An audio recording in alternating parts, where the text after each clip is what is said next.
Bonjour à tous. J'espère que ça fonctionne de votre côté.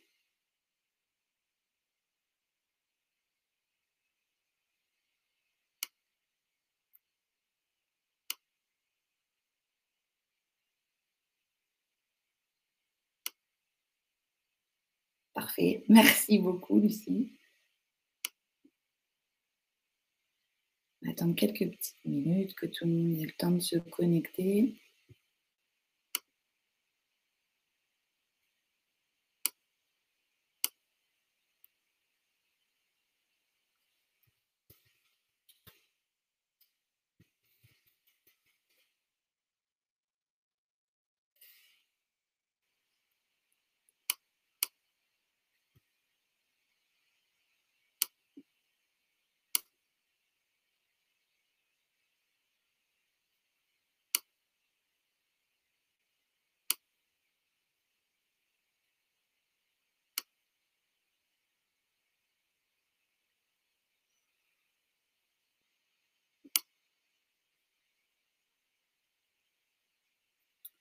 Alors, je vous demande juste un petit instant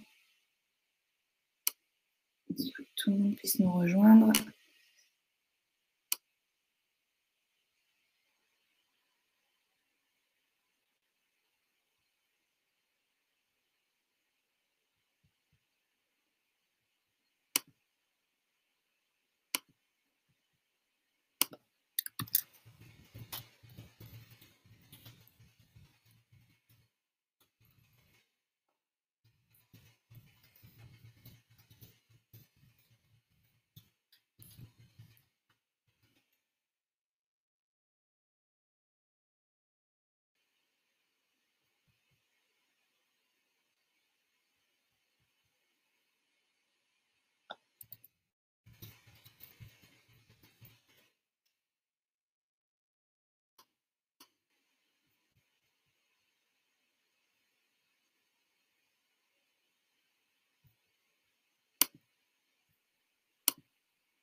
On attend encore quelques minutes si vous voulez bien.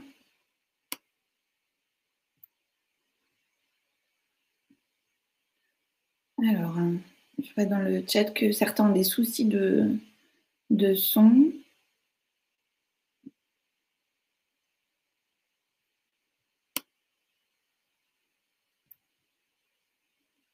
Peut-être lorsque vous avez intégré la plateforme, il fallait notifier les autorisations.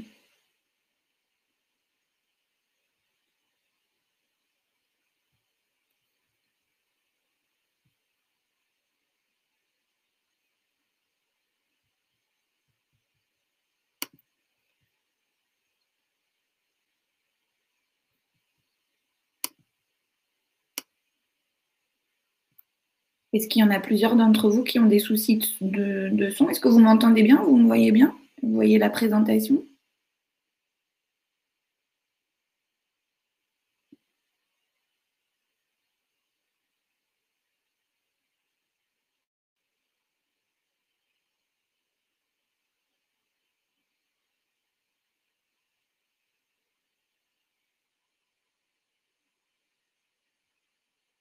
Ok.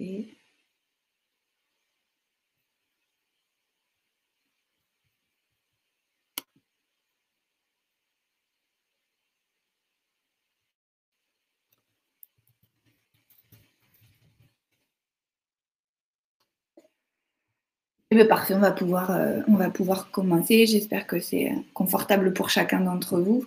Je vous souhaite la bienvenue à tous pour ce troisième webinaire thématique consacré au développement des compétences sociales avec la solution Amikeo.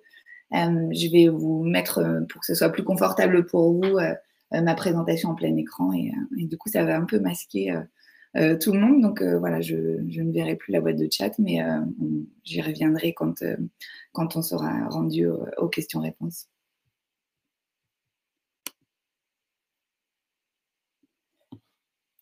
Donc, pour cette présentation sur cette thématique, il me semblait important déjà de vous rappeler certains éléments de contexte en introduction, parce que les habiletés sociales sont une thématique, somme toute, assez complexe.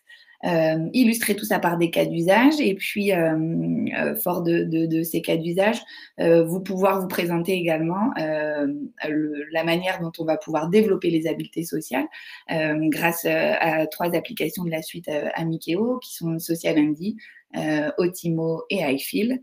Et puis, pour ceux qui étaient déjà présents sur les webinaires précédents, pouvoir avoir un temps ensemble de questions-réponses. Donc tout d'abord, un peu d'éléments de contexte avec des définitions. Voilà, si on peut résumer les habiletés sociales, ça peut être un ensemble voilà, de comportements qui vont permettre à une personne de pouvoir interagir avec une autre personne ou un groupe de personnes de manière extrêmement adaptée et efficace. Et somme toute dans différents contextes.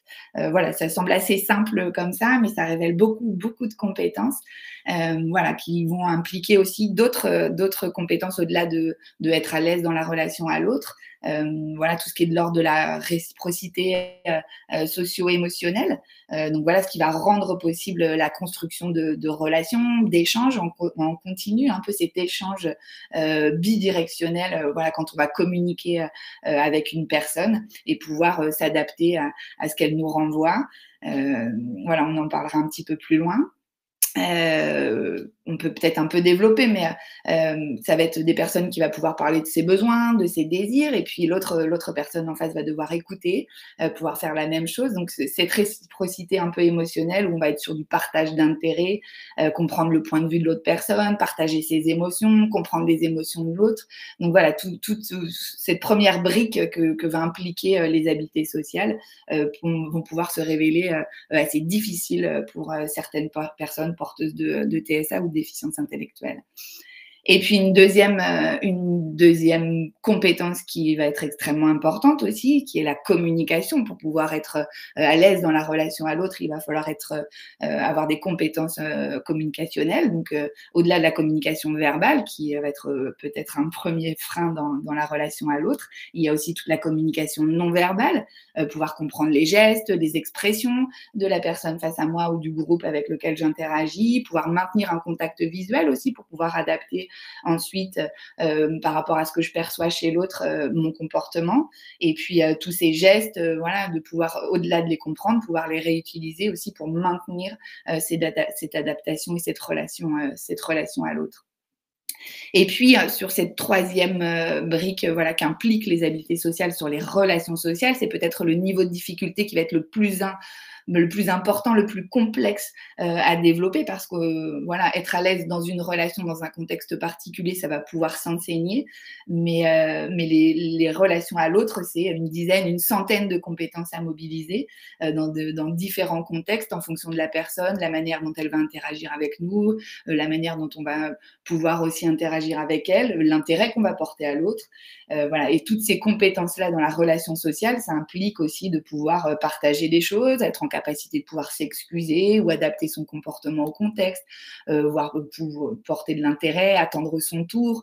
Voilà, toutes ces petites compétences qui, mises les unes après les autres, vont se révéler être un vrai défi dans les habiletés sociales et la relation à l'autre.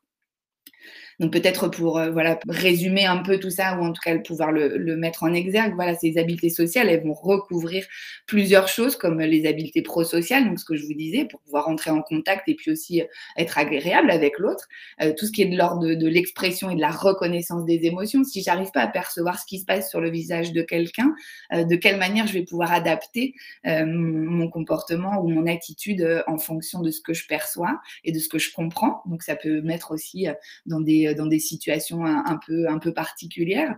Cette communication, donc, j'ai insisté un peu sur la communication non verbale, mais il y a aussi toute la communication verbale, être en capacité de pouvoir parler aux autres, de les écouter, de pouvoir répondre aux questions, de pouvoir attirer leur attention en formulant des demandes ou porter de l'intérêt. Et puis, cette communication non verbale aussi, la manière de se tenir, les mouvements des yeux, des mains. On dit que les personnes avec autisme ont du mal à capter le regard, mais voilà, qu'est-ce qu'ils vont comprendre dans ce qui se passe sur le visage de quelqu'un, s'il me regarde de telle manière, qu'est-ce que ça veut dire? Enfin voilà, ça peut entraîner des difficultés et des choses un peu particulières dans la relation. Et puis quand je connais pas les gens, à quelle distance d'eux je peux me mettre? Est-ce que je suis trop près, pas assez près? Et en fonction aussi du degré de proximité et du contexte, voilà, ça va pouvoir être différent à chaque fois. Et c'est ce qui rend les choses extrêmement complexes en fait dans les habiletés sociales, c'est que dans chaque contexte, c'est une expérience, mais au fur et à mesure des expériences, la personne va pouvoir acquérir une certaine expertise, mais ce sera toujours de l'ordre de quelque chose d'un peu artificiel.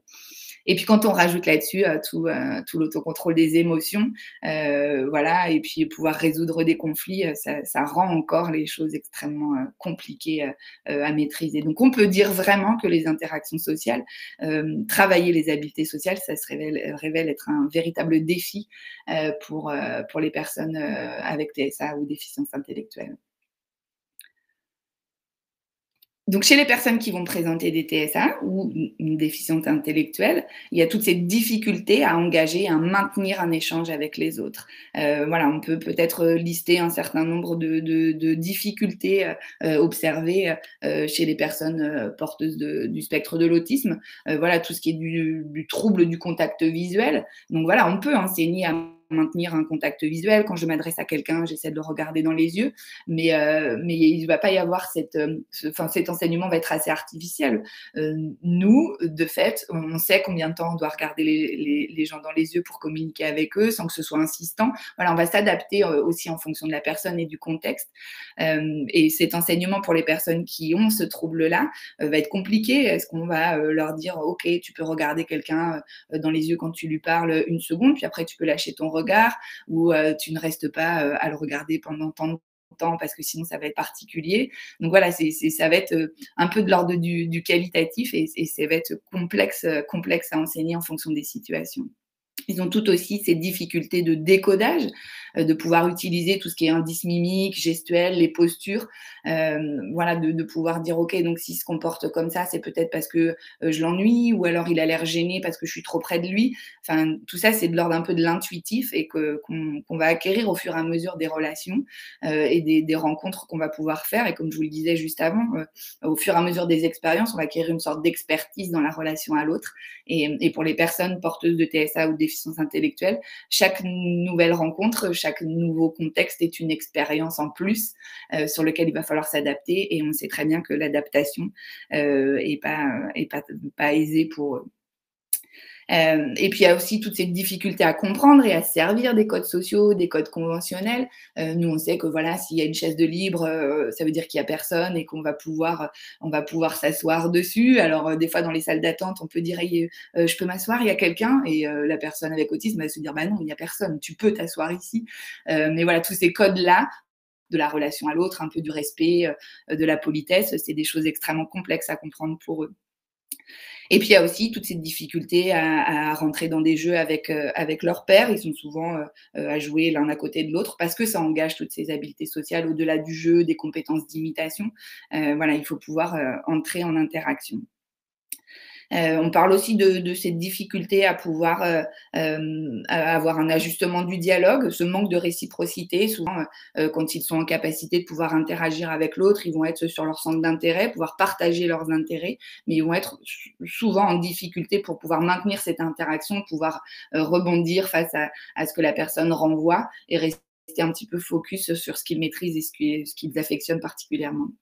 Donc voilà, cet échange un peu de réciprocité émotionnelle, aussi d'échange bidirectionnel comme on a pu aborder précédemment.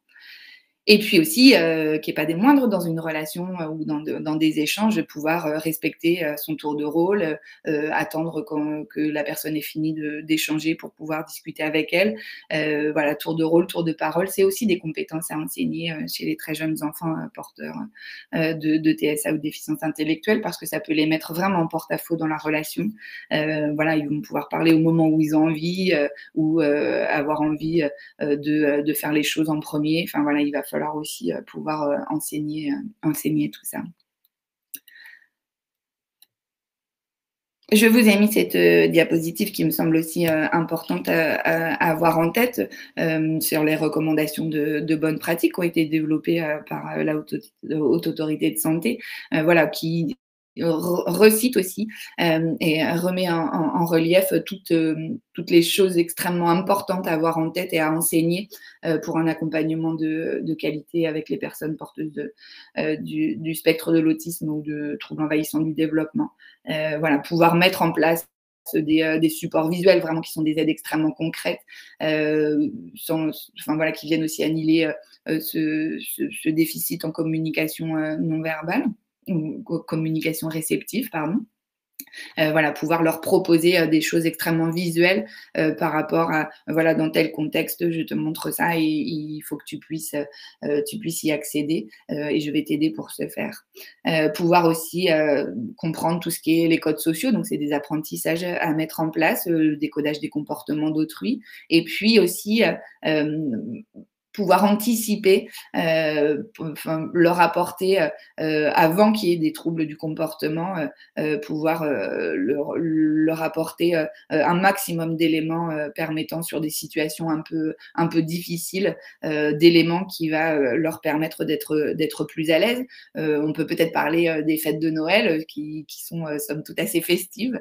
Je pense que pour les personnes porteuses de TSA et déficience intellectuelle, c'est peut-être les moments les plus compliqués à vivre et à appréhender parce que c'est fait de surprises avec beaucoup de gens, du bruit, du mouvement, voilà, devoir rester à table pendant des heures. Donc ça peut être vraiment des situations extrêmement complexes pour eux à vivre. Donc si on peut anticiper au maximum, voilà, leur apporter un maximum de prévisibilité sur les gens qui vont être présents, de quelle manière ça va se dérouler, ce qu'il y aura à manger, voilà, pouvoir aussi leur mettre en place des petits codes, voilà, il faudra dire bonjour, pouvoir sortir de table peut-être quand c'est trop compliqué.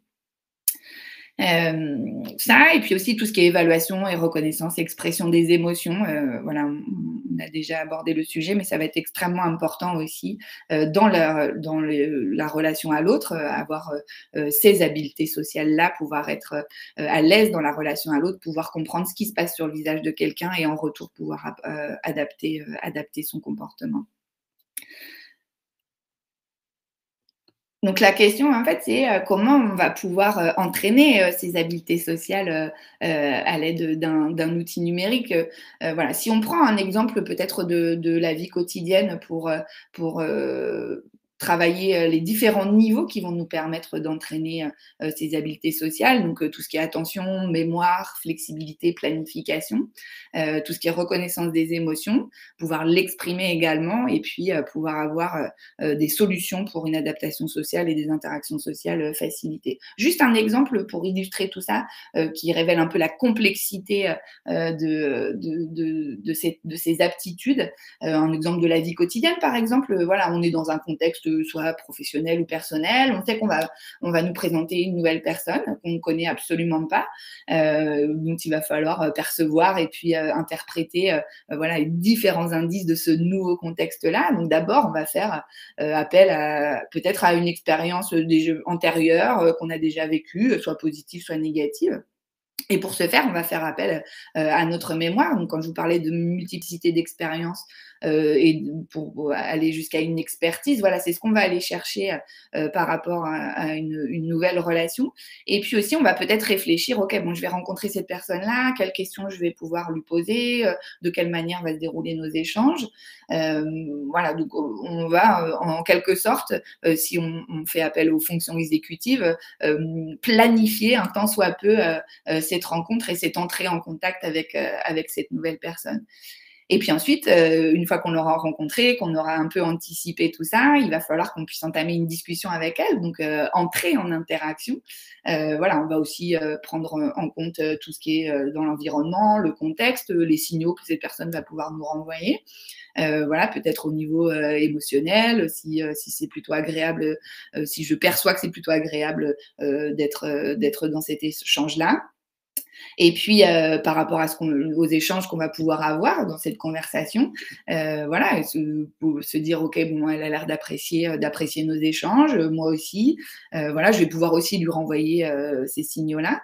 Et puis ensuite, on va parler de cette adaptation un peu sociale. Donc voilà, toute cette influence de nos interactions voilà, qu'on a eues. Et puis aussi sur l'image que cette personne peut avoir de nous. Donc voilà, c'est pas si je prends cet exemple-là, c'est que toutes ces scènes-là, on peut les vivre vraiment au quotidien et elles engrangent, enfin elles entraînent énormément de compétences à développer. Et sur ces différents niveaux, en fait, on va pouvoir travailler et entraîner les personnes pour qui c'est plus difficile. Donc, ce qu'il va falloir faire, en tout cas le conseil qu'on peut vous donner, c'est pour pouvoir développer donc ces habiletés sociales-là. Donc, grâce à la solution Amico, il va falloir adopter une démarche extrêmement structurée. La première chose va être de pouvoir identifier les besoins et de cibler les priorités pour la personne qu'on va accompagner. Donc l'idée vraiment, ça sera de peut-être faire une sorte de bilan de compétences de la personne accompagnée, soit par de l'évaluation assez fonctionnelle, ou aussi par de l'observation en contexte, de pouvoir. Ce qui va être important en fait, c'est d'aller aussi chercher ses forces, se dire ok, bah, je trouve qu'il par rapport à tel ou tel contexte, il s'en sort pas trop mal, il a des bonnes compétences d'imitation. Donc, on va se servir de cette force-là pour développer ce qui va être plus compliqué pour lui. Admettons, pour prendre un exemple, voilà, si on a un enfant qui a des compétences non verbales, mais par contre qui sait établir un contact visuel et qu'il a aussi un semblant de compétences conversationnelles, il sait dire bonjour à ses camarades. Voilà, je vais travailler, quelle habileté je vais pouvoir travailler en priorité par rapport aux forces qu'il possède, pour qu'il soit plus à l'aise pour participer facilement à un jeu avec l'autre. Donc, par rapport à ça, on va définir un objectif. Un objectif, il doit absolument être spécifique, atteignable et mesurable. Voilà, on ne peut pas dire, OK, bon, mon objectif pour lui, ça va être qu'il soit plus à l'aise avec ses camarades de classe, par exemple, dans la cour de récréation. Donc ça, c'est beaucoup trop flou et on va être en grande difficulté pour pouvoir l'observer, le mesurer et c'est pas suffisamment spécifique. Donc peut-être qu'un objectif pour vous donner un autre exemple, spécifique, atteignable et mesurable, ça va être travailler les émotions. Voilà, je vais devoir discriminer chez les autres la colère ou la tristesse ou la joie, peu importe, avec l'application Otimo. Avec des contenus que je vais personnaliser à l'intérieur et pendant 15 minutes, 2 fois par semaine. Et puis, je vais pouvoir suivre l'évolution de la réussite. Donc, il va falloir que ce soit quelque chose d'extrêmement précis pour pouvoir mesurer déjà ce qu'on va enseigner et puis pouvoir, extrêmement important aussi, pouvoir transposer cette compétence-là dans le réel et pouvoir la généraliser. Parce qu'une fois qu'on a identifié les besoins de la personne, on a défini un objectif extrêmement clair, on va choisir par rapport grâce à la solution Amikeo, une application dans laquelle on va personnaliser du contenu, on va définir un cadre, une fréquence, un usage. Il va obligatoirement pouvoir généraliser et transposer cette compétence-là dans la vraie vie. Parce que s'il sait juste reconnaître sur une image, voilà, que quand je vois ça sur une personne, c'est qu'elle est triste, ou quand je vois ça sur une autre personne, elle est en colère, ce n'est vraiment pas suffisant pour pouvoir lui donner suffisamment de compétences pour être à l'aise dans la relation à l'autre. Donc, je redis, identifier les besoins et cibler les priorités, définir un objectif, choisir l'application et créer des contenus personnalisés, pouvoir utiliser tout ça et ne pas oublier de transposer dans le réel. C'est vraiment cette démarche à adopter extrêmement structurée qui va nous permettre de pouvoir développer plein de petites compétences dans cette grande famille des habiletés sociales. Peut-être des cas d'usage pour illustrer tout ça et rendre les choses un peu plus concrètes. Le premier cas d'usage, donc c'est une jeune fille, Aline, qui a 10 ans, qui a de gros comportements qu'on va un peu nommer de compulsifs, de destruction d'objets, notamment de la vaisselle, qui est extrêmement maintenue par la réaction de sa maman. Donc en gros, c'est que lorsque la maman d'Aline se met en colère, la réaction d'Aline en retour est qu'elle rigole et qu'elle compte jusqu'à 7, systématiquement. Pourquoi 7? Parce qu'elle voit 7 rides s'afficher sur le visage de sa maman. Donc ce comportement est extrêmement maintenu. Voilà, je casse quelque chose, maman se met en colère, je vois 7 rides sur son visage, ça me fait rire et du coup je reproduis ce comportement extrêmement compliqué à éteindre, ce comportement inadapté parce qu'il procure beaucoup de plaisir à Aline. Donc l'idée c'est que pour Aline, ce qui va être important, c'est de pouvoir être en mesure d'identifier la colère. Quand je vois ça sur le visage de maman, même si ça me fait beaucoup rire parce que ça s'anime dans tous les sens, ce n'est pas du tout approprié. Donc, dans un premier temps, pour pouvoir travailler et cibler un objectif très spécifique pour Aline, ça va être de pouvoir reconnaître la colère parmi 3 émotions en se servant de l'application Otimo avec des contenus personnalisés, donc des photos de maman et des gens qui l'entourent pour que ce soit plus facilitant ensuite de pouvoir d'avoir identifié des personnes qu'elle côtoie, transposer cette compétence-là après dans le réel, où c'est quand je vois ça sur le visage de maman, c'est qu'elle est en colère et je ne dois pas rire parce que quand j'ai quelqu'un face à moi qui est en colère, il me transmet un message que j'ai du mal à décoder. Donc en parallèle, on va également m'enseigner un comportement adapté à adopter en retour de cette émotion affichée sur le visage de maman, peut-être dans un premier temps. Donc établir un scénario social. À l'aide de l'application Social Andy. Voilà, quand maman se met en colère, quel comportement je dois avoir un peu pour pouvoir offrir et identifier, enseigner une sorte de stratégie alternative. Donc, quand maman est en colère, peut-être que je peux aller m'excuser et je ne peux absolument pas rire parce que ce n'est absolument pas adapté. Voilà un exemple concret d'utilisation des applications en fonction d'un cas d'usage précis. Deuxième cas d'usage que je voulais porter à votre connaissance pour illustrer toujours les propos sur l'apprentissage des habiletés sociales à l'aide de la solution Amikeo. On a Jeanne qui est accueillie en foyer d'accueil médicalisé. Ce qu'on sait de son profil, c'est que sa compréhension est extrêmement facilitée à l'aide d'appuis visuels. En termes de compréhension réceptive, pouvoir visualiser les choses est extrêmement facilitant pour elle. C'est une jeune femme qui montre régulièrement des signes d'anxiété, associés aussi en fonction du degré d'intensité ressenti des comportements inadaptés. Donc l'idée pour elle était de pouvoir lui fournir un outil qui va lui permettre de pouvoir déjà dans un premier temps exprimer son ressenti, plutôt que d'avoir des comportements problématiques, déjà pouvoir l'exprimer en contexte, voilà, et ben tu vois ce que tu ressens, Jeanne, dans ce contexte-là. Je vais te montrer grâce à Eiffel que tu vas pouvoir nommer et qualifier l'intensité de ce ressenti. Voilà, pouvoir aussi exprimer, ça permet aussi de soulager les choses et d'avoir quelque chose de plus, j'allais dire, socialement acceptable, pouvoir nommer les choses et puis elle aussi pouvoir la soulager. Une fois qu'on a pu exprimer ces ressentis-là, de la même manière, pouvoir proposer des stratégies alternatives à Jeanne.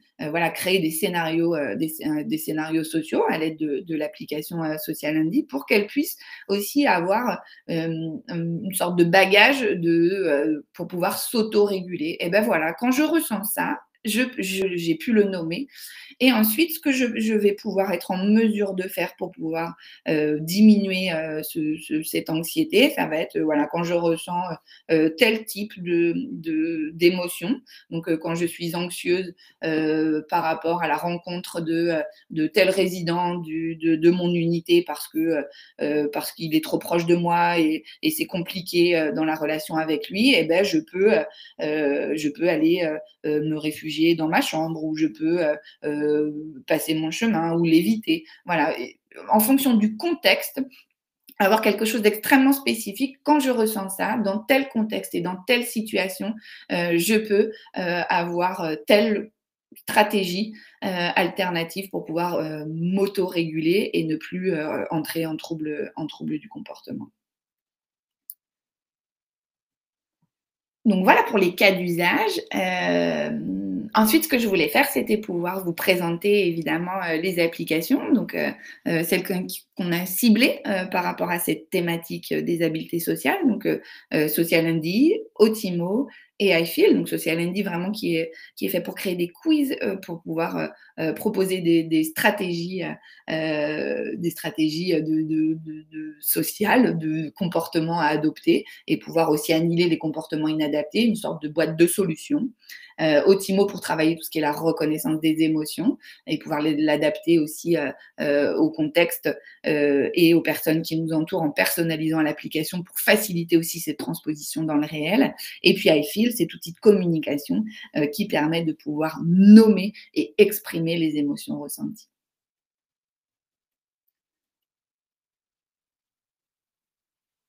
Donc je vous les passe par rapport.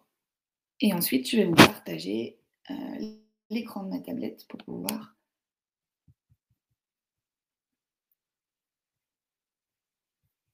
Alors, je vais arrêter ce partage et vous partager l'écran de ma tablette.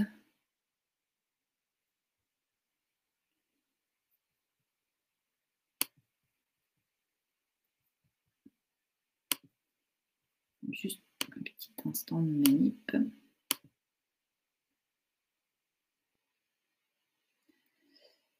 Ok, est-ce que c'est bon pour vous? Oui.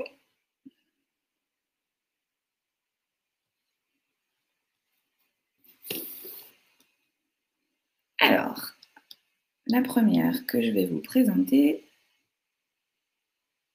va être Otimo. Donc, si vous vous souvenez, au cas d'Aline, voilà, cette difficulté à pouvoir reconnaître l'émotion sur le visage de sa maman, pouvoir travailler en contexte, en entraînement, la reconnaissance des émotions de base en personnalisant l'application. Quand on ouvre Otimo, on tombe sur une page nous permettant de pouvoir entraîner, par le biais de différentes petites activités, la reconnaissance des émotions. Donc, vous avez la possibilité de travailler sur deux niveaux de difficulté à chaque fois. La reconnaissance des émotions. Donc, si je vous montre débuter, il va falloir associer les bonnes paires d'émotions. Donc voilà, pouvoir travailler sur quelque chose d'extrêmement ludique, pouvoir, dans un premier temps, sur ce premier niveau de difficulté, mettre les mêmes ensemble. Voilà, je reconnais, cette personne et cette personne expriment la même émotion, celle-ci et celle-ci également, et celle-ci et celle-ci également. Voilà, ça va pouvoir aussi être de l'entraînement aux petites activités et pouvoir fixer un objectif aussi spécifique là-dessus. Voilà, est-ce que sur la reconnaissance des émotions de base, elle obtient toujours la bonne réponse, par exemple. Donc ça, sur ces petits exercices de paire. Vous avez aussi un autre type d'exercice qu'on va appeler intrus, toujours avec deux niveaux de difficulté. Donc là, on va devoir associer par rapport à la consigne de qui est joyeux, associer la bonne photo, la bonne représentation émotionnelle s'affichant sur le visage de quelqu'un par rapport à cette émotion-là. Et pouvoir la discriminer et la choisir entre les trois propositions. Et toujours ce petit renforçateur à la fin qui signifie qu'on a la bonne réponse et pour encourager les progrès. Qui est en colère. De la même manière, qui est en colère. Donc, ce qui va être important aussi, c'est de bien choisir les visuels, peut-être pour des personnes qui ont de grandes difficultés, que ce qui nous est proposé soit suffisamment significatif pour pouvoir ne pas mettre la personne en échec. Et puis, dernière petite activité proposée, les devinettes. Donc, si je vais sur le niveau approfondir, on va devoir associer la mascotte représentant une émotion à la photographie de la personne exprimant cette émotion-là.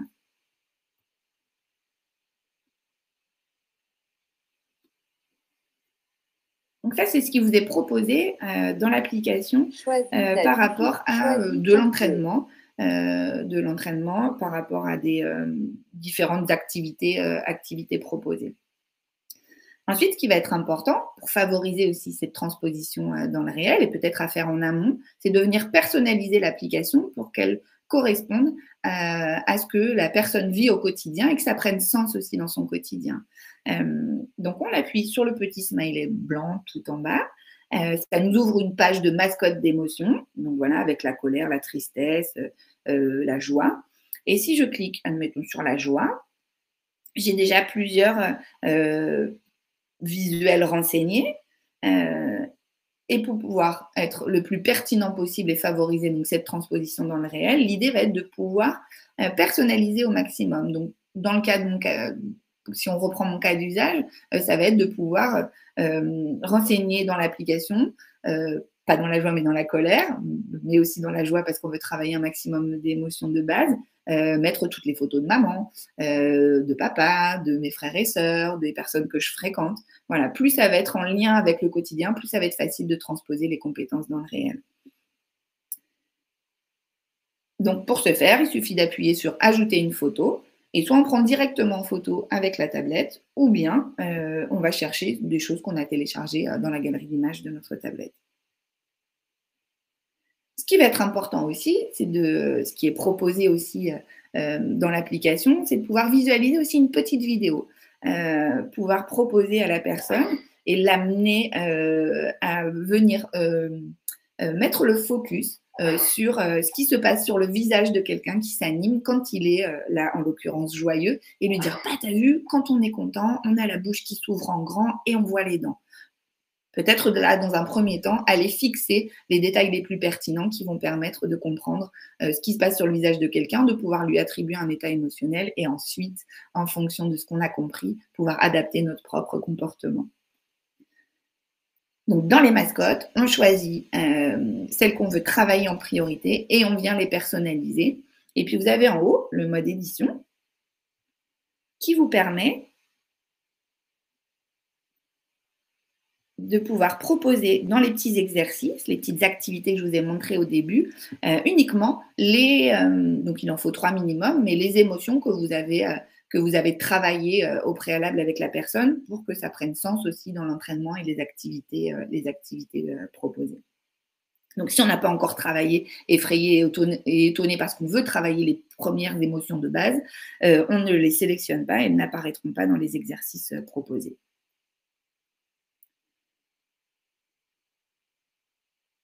Donc voilà pour l'application Otimo. Donc pour résumer, travailler les émotions, venir les personnaliser pour qu'elles prennent sens et faciliter la transposition dans le réel et permettre à la personne de pouvoir s'entraîner avec les petits exercices et les petites activités pour pouvoir aussi évaluer et faire évoluer ce qu'on lui propose au quotidien et voir si ça prend sens aussi dans la vie de tous les jours. Choisis ton jeu. Donc voilà pour Otimo. Deuxième application que je voulais vous présenter, c'est iFeel. Par rapport à cet autre cas d'usage, de pouvoir exprimer une émotion plutôt qu'adopter un comportement inadapté face à des signes d'anxiété, par exemple.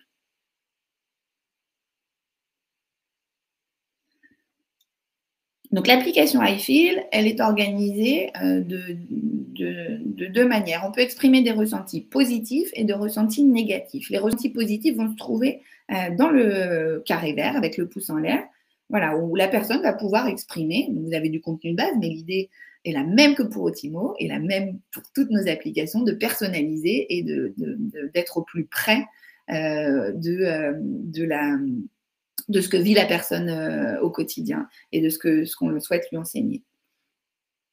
Donc, je suis contente. Donc, la personne va pouvoir nommer et être aidée, peut-être en contexte, à nommer cette émotion.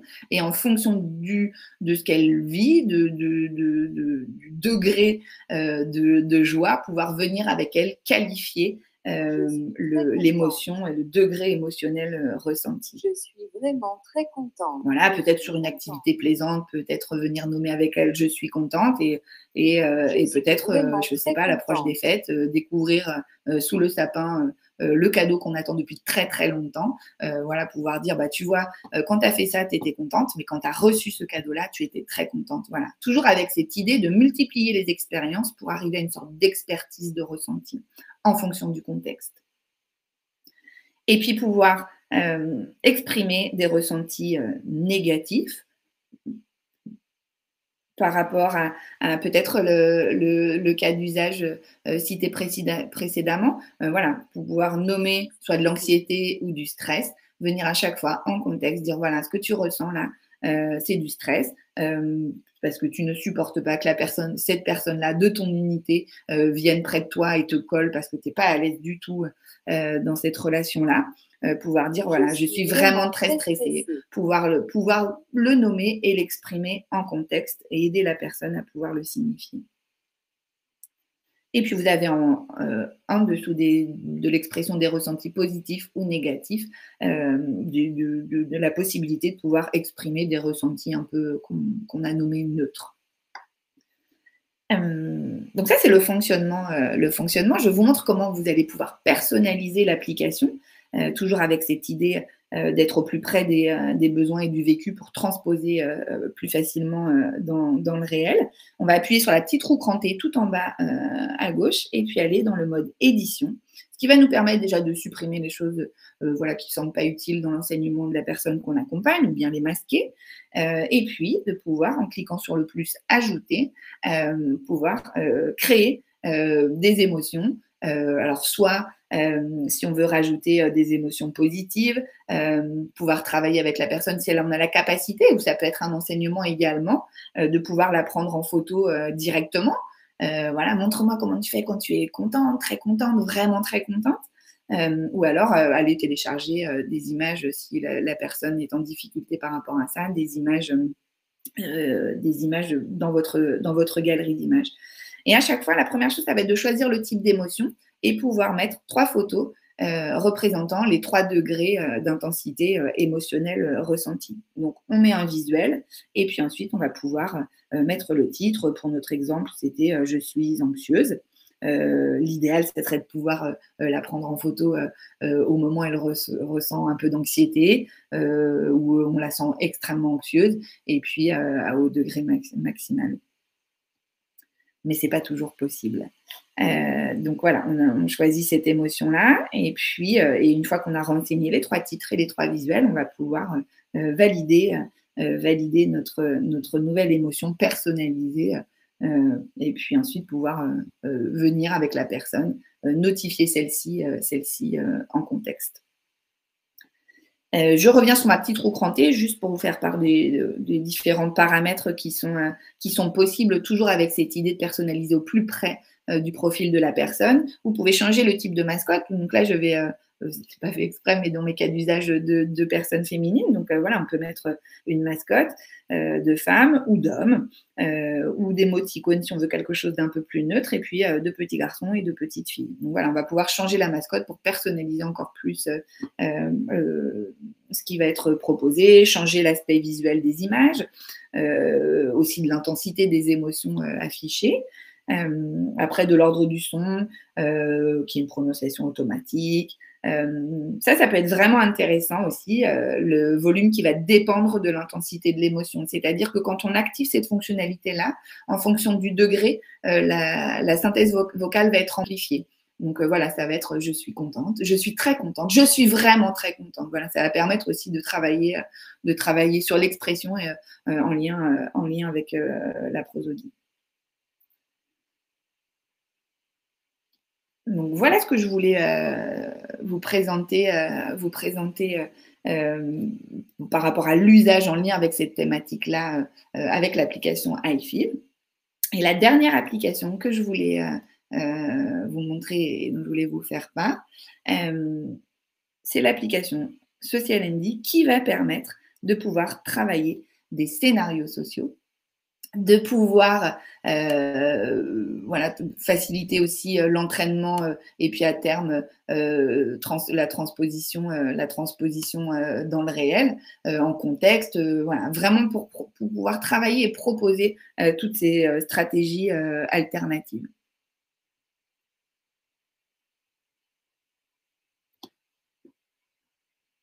Donc, dans l'application Social ND, quand on ouvre l'application, elle est organisée en dossiers un peu thématiques, voilà, avec différents contenus. Et vous aurez aussi, je vous montre ça juste après, la possibilité évidemment de pouvoir personnaliser au maximum l'application.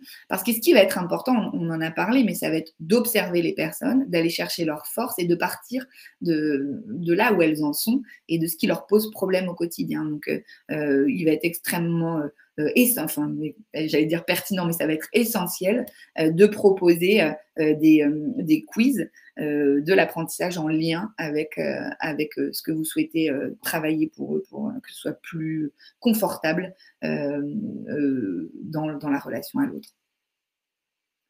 Donc, si je vous montre un contenu personnalisé, c'est de quelle manière je vais pouvoir gérer mon stress, par exemple. Donc, à chaque fois, on a 3 niveaux de difficulté.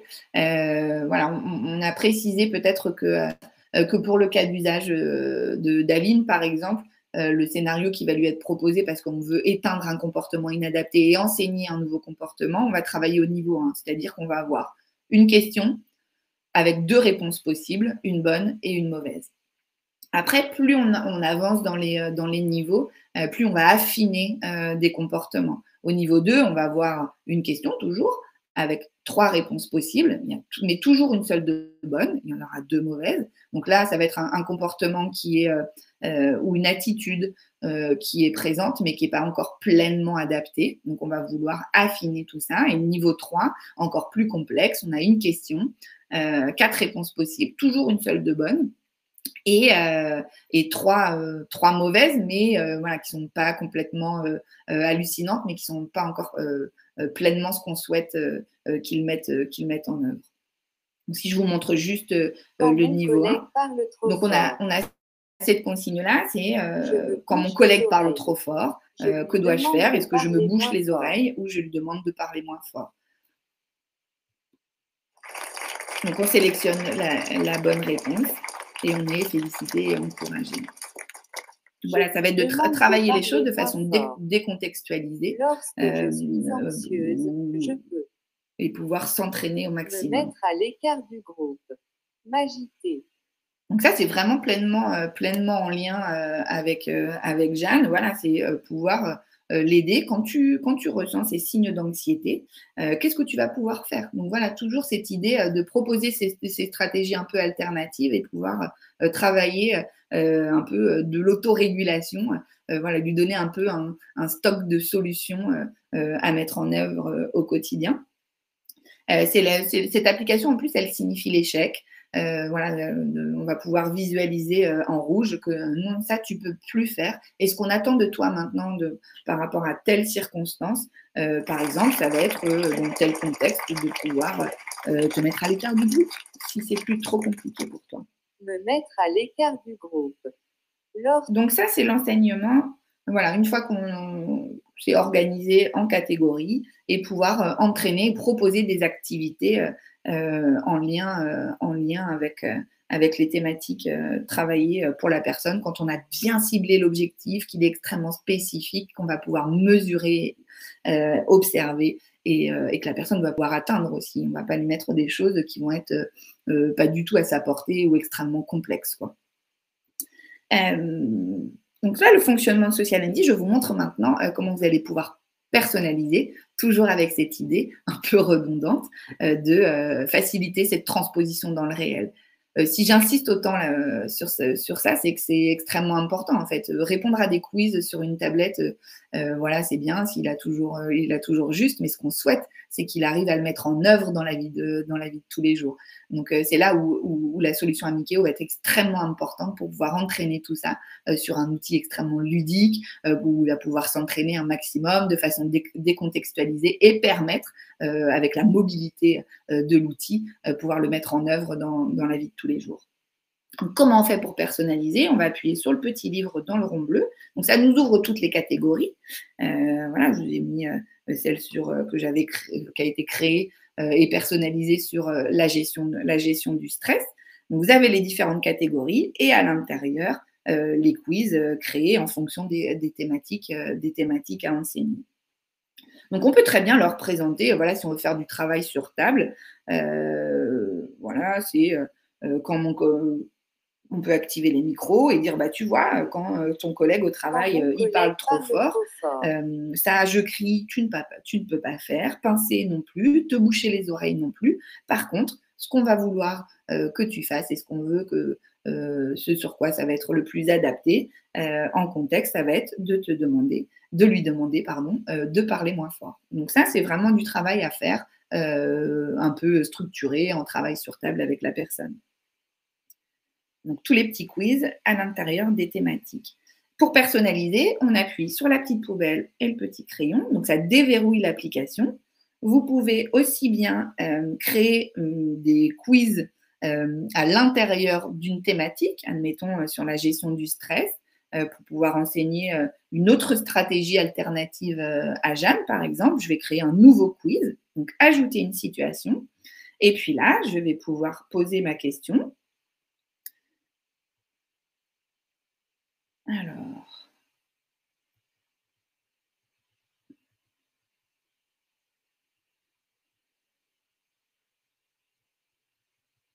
donc ça va être, je ne sais pas, lorsque je suis anxieuse, si on veut quelque chose d'extrêmement spécifique lors du temps d'accueil, parce que tout le monde est rassemblé dans la même pièce et c'est compliqué. Je mets un visuel. Je vais chercher dans ma galerie. Pour l'exemple, je vais peut-être remettre le même.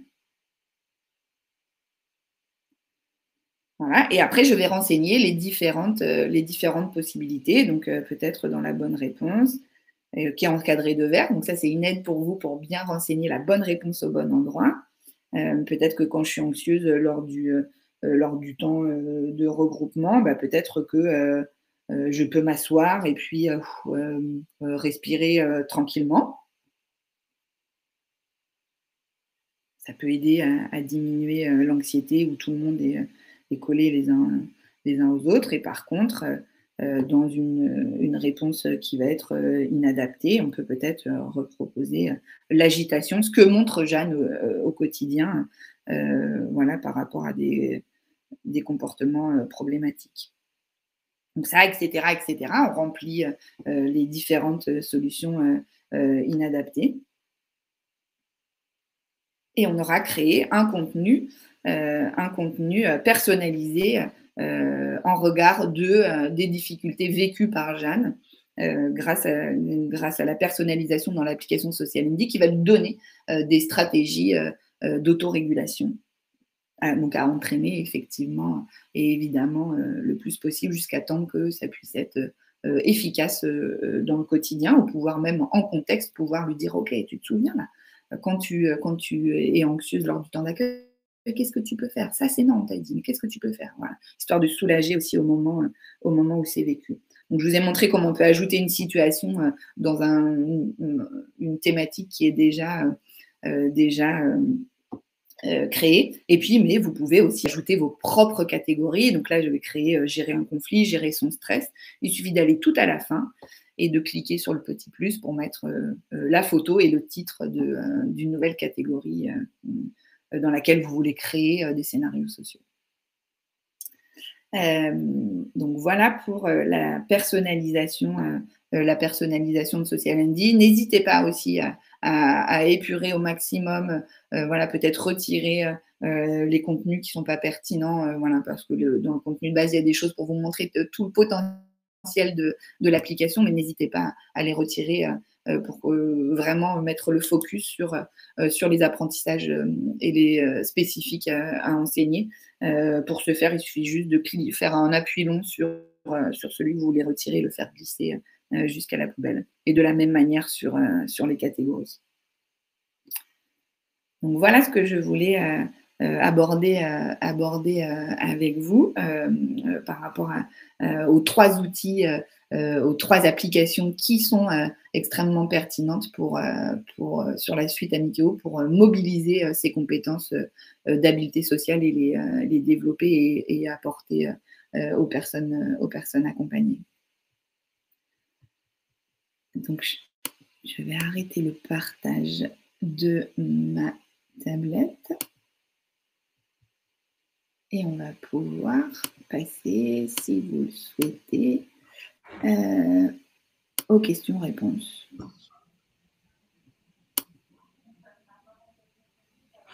Super, alors moi je vais me présenter juste rapidement. Donc moi c'est Marion, je pense que beaucoup d'entre vous ont reçu des mails de Marion d'Auticiel. Donc voilà, c'est moi qui se cache derrière les mails. Je vais poser vos questions à Judy et Vanessa qui vont pouvoir y répondre. Alors j'ai une première question de Monique qui demande s'il est possible d'ajouter des vidéos téléchargées sur Internet en situation avec une émotion. Je pense que c'est pour Otimo. Oui, alors non, c'est pas possible pour le moment. Mais effectivement, c'est une très bonne idée qu'on nous a d'ailleurs déjà remontée. Vous savez que nos applications, elles sont très souvent améliorées. Il y a souvent de nouvelles fonctionnalités. D'ailleurs, on va proposer un webinaire sur les nouvelles fonctionnalités en début d'année. Donc non, c'est pas possible. Mais après, rien ne vous empêche, en complément de l'utilisation d'Otimo, d'utiliser des vidéos que vous aurez sur votre tablette que vous pourrez consulter grâce à votre navigateur. Voilà. Juste pour apporter une précision aussi, ça peut être intéressant si vous téléchargez des vidéos. Il y a une autre application qu'on n'a pas présentée ici sur cette thématique qui est Logiral et qui va permettre aussi de pouvoir la ralentir et du fait du ralentissement de cette vidéo, pouvoir peut-être percevoir tous les signes qui s'affichent sur le visage de quelqu'un et qui nous permet de pouvoir lui attribuer une émotion, voilà, de pouvoir travailler les choses plus facilement si la scène est ralentie ou la vidéo est ralentie. Tout à fait. Et d'ailleurs, peut-être juste petite précision, si vous ne l'avez pas vu, dans le mode édition de l'application Otimo, dans chaque émotion, vous ne pouvez pas ajouter une vidéo, mais vous avez toujours une vidéo qui est disponible et qui représente l'émotion. Donc voilà, vous pouvez l'utiliser aussi si ça vous semble pertinent d'utiliser une vidéo en complément des photos. Du coup, j'espère que c'est plus clair. Merci beaucoup. Et j'ai une deuxième question de Monique qui, cette fois, est sur Social Andy. Est-ce qu'il est possible d'avoir plusieurs bonnes réponses ? Alors, non, il n'est pas possible d'avoir plusieurs bonnes réponses. Après, vous pouvez travailler au niveau 1 si ça vous dérange d'avoir plusieurs mauvaises réponses. C'est vrai que quand on travaille au niveau 1 de l'application Social Andy, vous avez une bonne réponse, une mauvaise réponse. Et c'est souvent un usage qu'on peut faire pour justement éteindre un comportement inadapté dans un premier temps. Donc voilà, vous pouvez utiliser le niveau 1 de l'application Social Andy. Je vous remets juste ces diapositives-là peut-être pour compléter. Voilà, si on ne peut pas mettre plusieurs bonnes réponses sur Social Andy, par contre, on peut créer plusieurs quiz parce que ce qui va être important aussi, c'est de vraiment bien spécifier ce qui est attendu en termes de comportement. Donc, peut-être que c'est un peu redondant, mais quand on parle d'un objectif qui est spécifique, atteignable et mesurable, il n'y a forcément qu'une seule bonne réponse attendue par rapport à ce comportement qu'on cible. Donc, c'est aussi cette idée-là d'être le plus précis possible. Voilà, quand on disait, voilà, pour Jeanne, quand elle ressent de l'anxiété dans le contexte du temps d'accueil, dans ce contexte-là très particulier, qu'est-ce qu'elle va pouvoir faire ?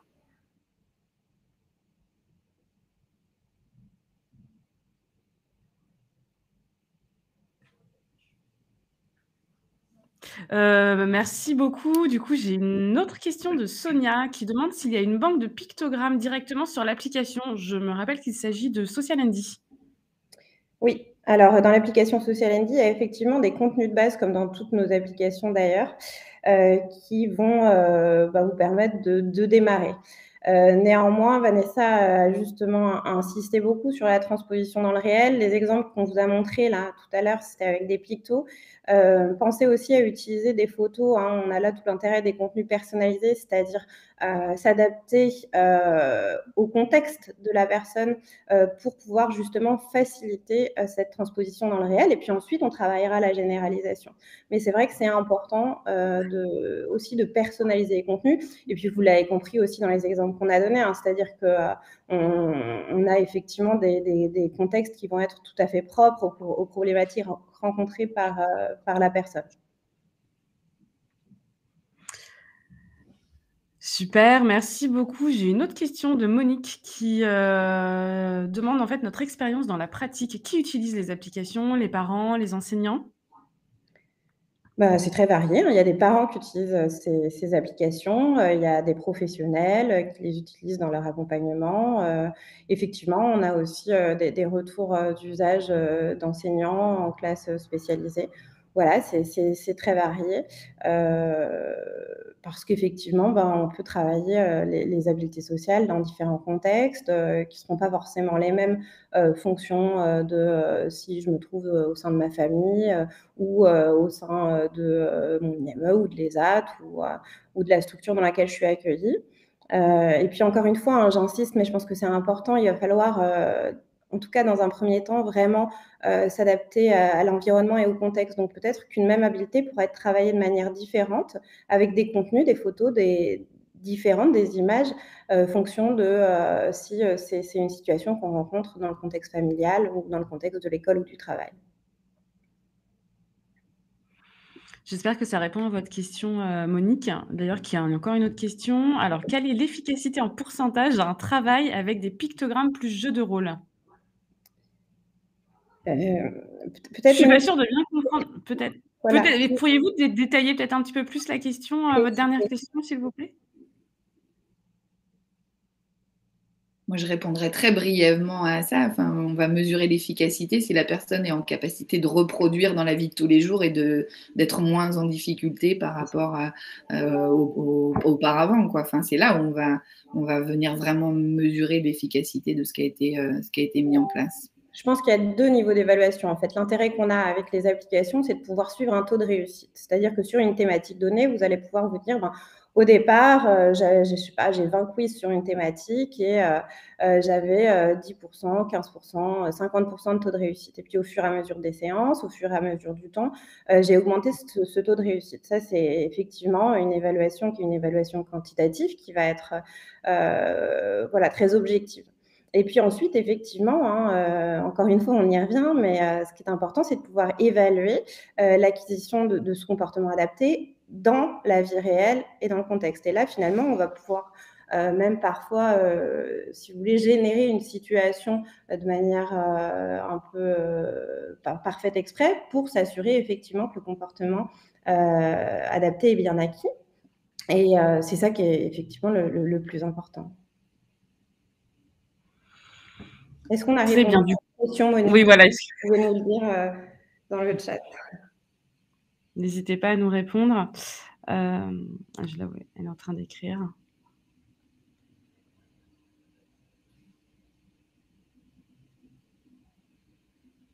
Peut-être on peut ajouter aussi le fait que c'est important d'évaluer si ce comportement est maintenu dans le temps. C'est-à-dire que d'abord, quelle est l'évolution de mon taux de réussite sur l'application? Ensuite, est-ce que cette compétence est transposée dans la vie réelle? Et puis ensuite, est-ce qu'elle est maintenue dans le temps? Donc on pourra avoir une évaluation assez longue finalement en termes de temps. En attendant peut-être la réponse de Monique, j'ai une question d'Hélène qui dit: «Est-ce qu'il y aura des formations sur d'autres applications, notamment sur l'agenda?» Alors oui, on propose ce type de webinaire environ une fois par trimestre et le dernier portait justement sur l'application Agenda, mais cette thématique reviendra, ne vous inquiétez pas. Vous pouvez en plus consulter notre chaîne YouTube sur laquelle vous pouvez avoir accès à certains tutoriels, certaines vidéos, des cas d'usage qui pourront aussi vous aider dans l'utilisation des applications. Et n'hésitez pas sinon aussi, si vous êtes intéressé par le webinaire qui portait sur l'agenda, à nous envoyer un mail à contact @auticiel.com, je vais le noter dans le chat.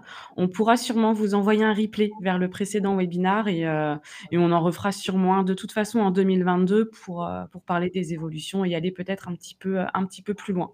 Je vais vous envoyer ça là tout de suite dans le chat. Voilà, n'hésitez pas à les contacter, je pourrais vous envoyer le lien. Ensuite, donc Monique nous dit qu'elle doit présenter à ses collègues les applications et voudrait avoir des arguments par rapport au travail avec les outils traditionnels. Alors, Peut-être.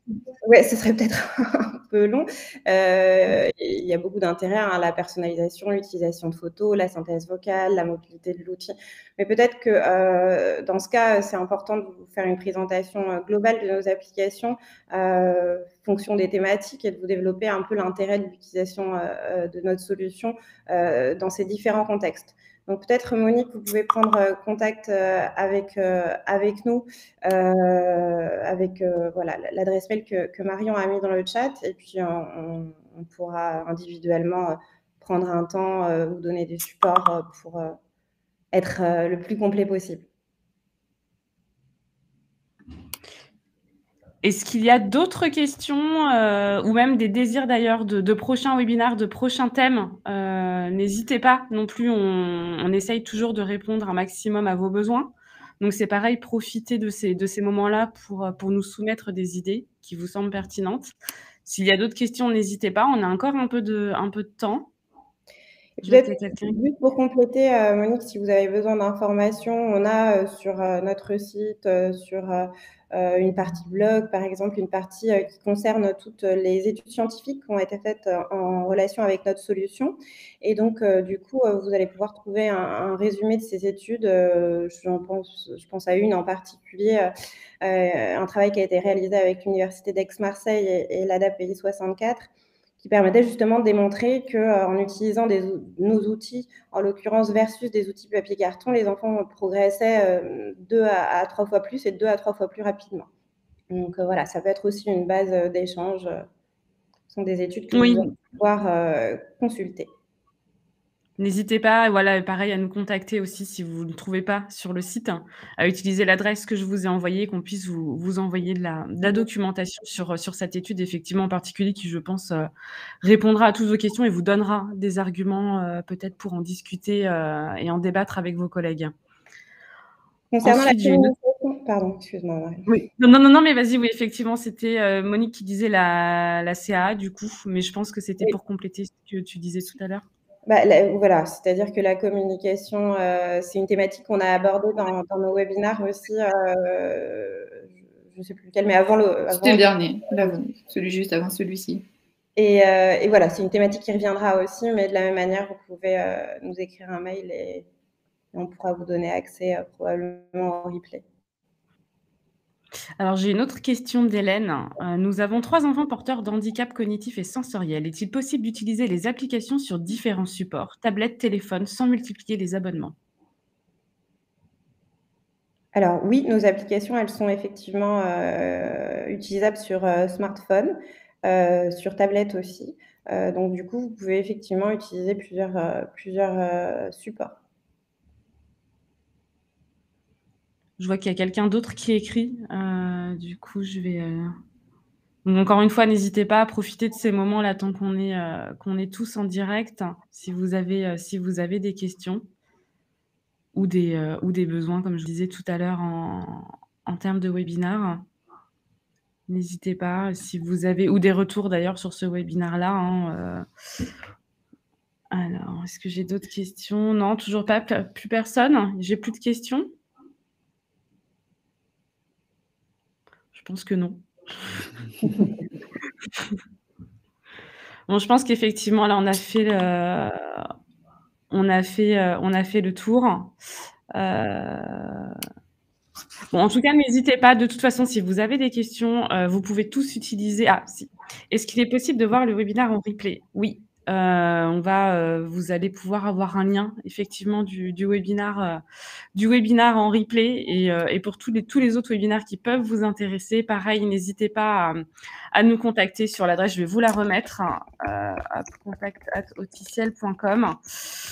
On a pas mal de documentation, d'autres replays, d'autres webinaires qui pourront peut-être vous intéresser sur d'autres thèmes. Donc voilà, n'hésitez pas à nous contacter en nous expliquant vos besoins et on pourra vous orienter, essayer de vous orienter au mieux.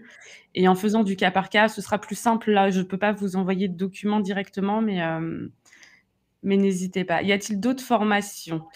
Alors, pourriez-vous préciser peut-être un petit peu plus quand vous parlez de formation, vous parlez des webinaires comme ça ou des formations peut-être plus, dans un terme plus général?